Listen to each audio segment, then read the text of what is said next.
Welcome to the SDA Housing Podcast, brought to you by NDIS Property Australia. Before starting this episode, we need to provide a general disclaimer. Information contained in this podcast is general in nature only. It does not take into account the objectives, financial situation, or needs of any particular person. You need to consider your financial situation and needs before making any decisions based on the information in this podcast. And you should consider seeking independent and professional advice for your personal circumstances. All right, let's begin. Hello everyone, welcome to the SDA Housing Podcast, a show that explains, highlights, guides and brings awareness about all things SDA in this ever-changing NDIS world.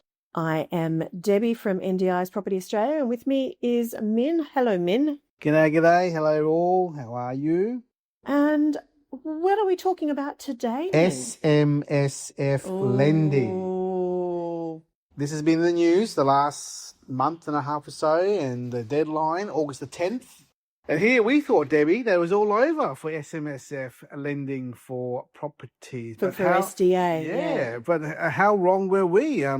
Grace sent you a message this morning, Debbie. Yeah, she did. She said it appears that SDAs are considered commercial properties and therefore can still borrow. And then we thought, oh yeah, you're right. How did we not realise this? Yeah. And so I went online and did a bit of search, and I came up with a few articles, Debbie, and let's read through those articles and the word terminology now, and let's discuss it all. Yeah. Yeah. Well, one that we found was published by Boyce Chartered Accountants. How do you spell Boyce, Debbie? How do you spell the word Boyce? Boyce. Okay. So they've brought some good information online stating that essentially the property needs to meet the criteria of being business real property to determine whether it can borrow for SMSF. Can we put a little bit of a pause, not pause, a slow down here, Debbie? Let's go back a little bit. The government came out about a month and a half ago, the Albanese government came out with all these rule changes to stem loopholes, shortcuts to maximise wealth building. Negative gearing were removed, yes. The CGT, capital gains tax formula, was removed as well. Changed the indexation. New builds were the flavour of the month, as per the Tim Chalmers and Anthony Albanese. But the last big shock to the market really was the SMSF banning, which came into place on the 10th of August. Yep. So the last 4 or 5 weeks, Debbie, a lot of people were just trying to rush into the marketplace to get the SMSF spare trusts contract signed for a residential property. So that was the key thing there. Now, That was as of 4 or 5 days ago, on the 10th of August, pretty much. Now, here we are today, and we're looking at SDA property, which everyone thinks, again, we too, a residential property, but it is not, because it gets a commercial loan, commercial valuation, and hence it is really a business on site. So what is the definition of a business real property as per the article here from Boyce, please? Okay, so the definition is, as per the subsection of the Superannuation Act, blah, blah, blah, an interest eligible, it requires two conditions, one being an eligible interest, a freehold or leasehold interest, or a qualifying interest in Crown land in your property, and number 2, the business use test. The land is used wholly and exclusively in one or more businesses, whether or not the business is carried on by the fund or its members.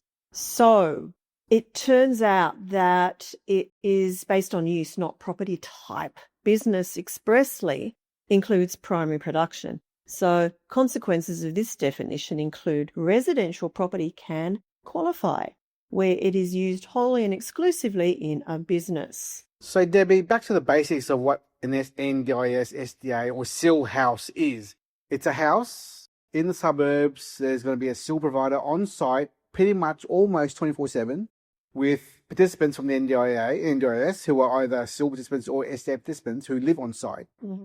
And the providers, being the SDA provider and the SIL provider, are running a business on site. Yep. So therefore, in theory, it does qualify as a business Yeah. on So, premises. look, this is what we now believe based on what we've been researching today. So, still needs to be, I guess, clarified and confirmed by The accountant, accountant. lender. Yeah. But we're pretty sure, 90%, I would say 80% sure that this is the situation where go talk to your accountant and your lender and your lawyer, right?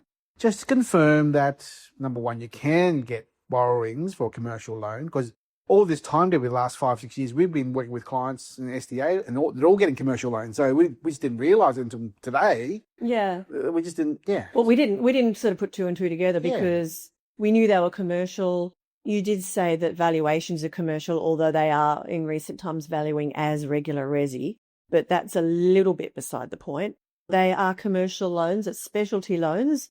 Therefore, they should be considered commercial properties for this purpose if it fits those definitions of being a business real property. So, and I want to go off track here, Debbie. Imagine a dentist, right? A dentist who runs a practice from a house in the suburbs, and in that house is the reception, the 2 or 3 dental rooms. There's people coming in to do their teeth done. There's 4 or 5 staff on site. That qualifies right there as a business. As a business, a practice business, a business practice on site.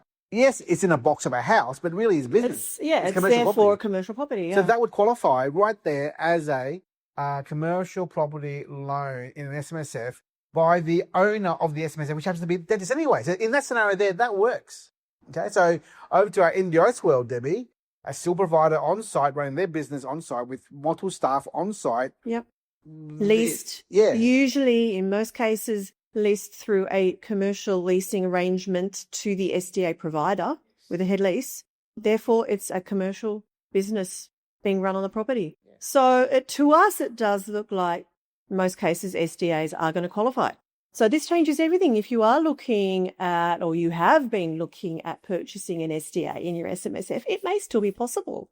Pretty sure will be. Yeah. But I want to read a line in this paragraph, Debbie. Commercial property can fail the test where it is only partly used in a business. Mm-hmm. Yeah, well, that I'd imagine would be such as you said, the dentist. The dentist lives on site and they're using their front couple of rooms as their dentist practice. How it works with an SDA property, it is a bit of a grey area. So it would need to fit into all the criteria based on the individual property and how it's being managed and run. But I can't see many cases that an SDA property would not meet real business real property.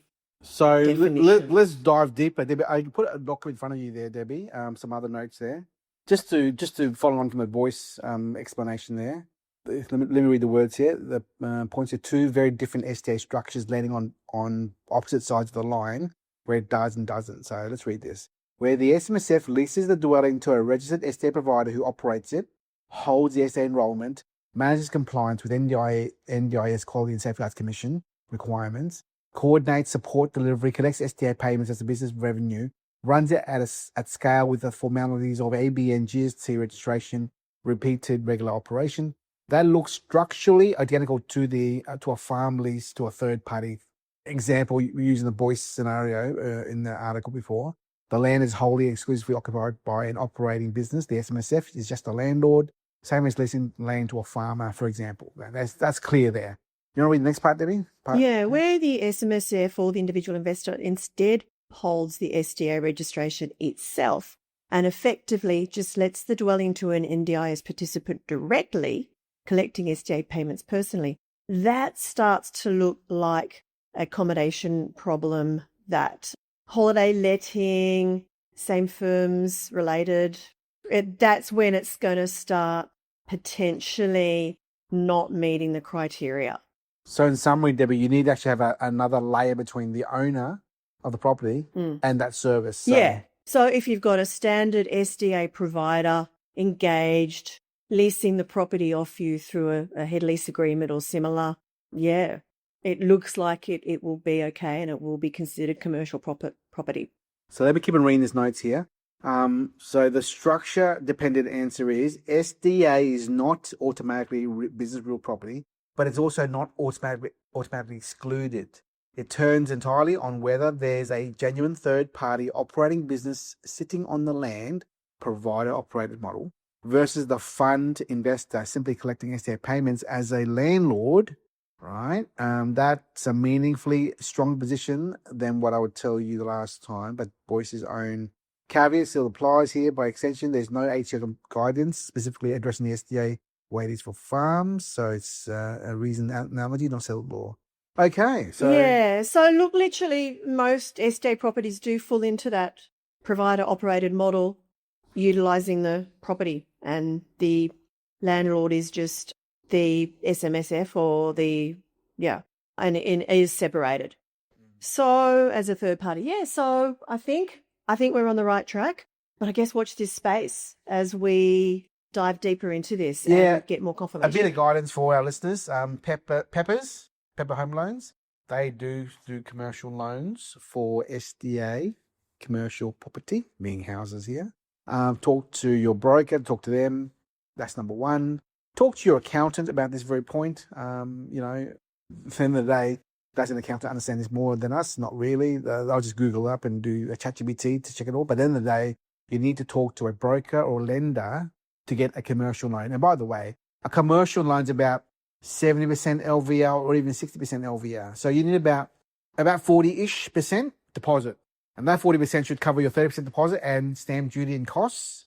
So if you're looking at $1 million commercial property, wink, wink, SDA home, you need about 400 grand cash just to be able to satisfy the LVR of 70% LVR or even 60% LVR, whatever the number is. I don't know what the number is, yeah.